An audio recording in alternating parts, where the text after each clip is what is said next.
So I'm Torbjørn Blom-Hagen. I'm the CFO of N2 Applied. This is a Norwegian company. We developed solutions that try to address some of the challenges in agriculture, specifically related to fertilizers. Fertilizers is a $200 billion market annually, and it's fully fossil driven. And yet only 40% of the nitrogen that's being applied to the fields actually reaches the plants. So we have developed a platform technology that has a much more efficient way and can produce fertilizer on site where it's needed, when it's needed, and at close to 100% efficiency as opposed to 40% efficiency. So we use plasma technology, we use renewable energy through electricity, plasma technology to crack the nitrogen from the air. And we create a reactive nitrogen gas that then reacts with different kinds of liquids. So we can treat different liquids and create different types of fertilizers, and also both organic and mineral fertilizers. So our founders has a background from 30 years in the fertilizer industry and R&D and technology background. The company was founded in 2010. They worked for 7 to 8 years on their concept before they reached their first funding rounds. And now the last 7 years, we've built a very strong team in Norway with unique expertise within this domain, both with regards to agronomy and effects on plants and environment and so on, but not least in the physics and the actual technology development that creates the unique capability that we have. Well, it's deep tech in a sense. So it's major technology progress needs to be achieved.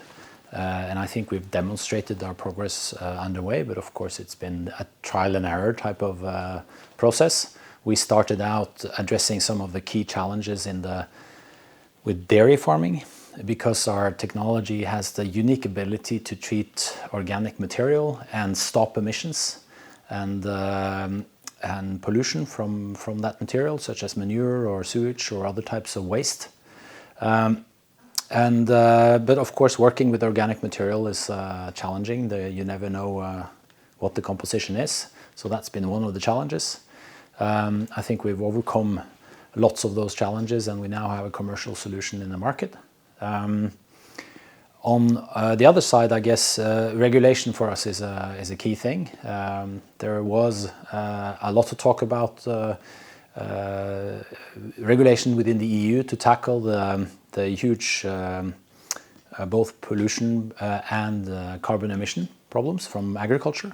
And we've addressed those very topics very specifically, and we think we have one of the unique solutions that addresses a more holistic approach to agriculture, which solves both pollution like ammonia and other types of local pollution, but also carbon emissions in a very effective way. However, regulation hasn't sort of followed, so or it hasn't yet been implemented in the same, time frame as they first indicated. And of course, being first and foremost a product for sustainable agriculture, you also need some incentives to take our clients, the farmers and the industry, towards those improved solutions.